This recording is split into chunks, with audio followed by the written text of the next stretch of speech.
Pag nagkaganon, ako lang ang pwedeng pumalit. Salamat, Ponggay.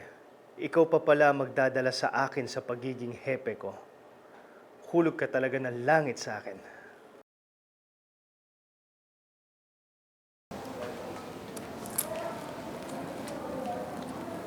Ria.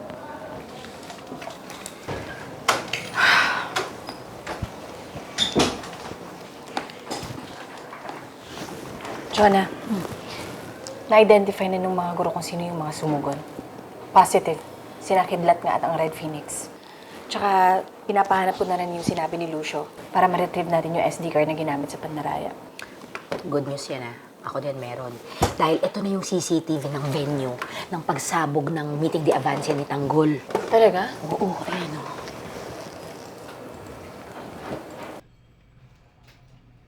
Yun. Pause mo pa. I-zoom in mo. Ayun, si Lucio nga. Tama nga yung sinabi ng hayop na yun, sila nga may pakana nito. Alam mo, dapat isa-isahin natin yung mga sinasabi ni Lucio. Tapos, hanapan natin ng ebidensya. Diba? Teka, babalik ako ng evidence room. Jonah, salamat sa tulong mo. Ano ka ba, friend? Malakas ka sa akin. Di ba nga ako nga resback mo? Tsaka ito yung sinumpa natin sa tungkulin natin. O siya, sige, gawin mo na yan para kay Mang Mauro.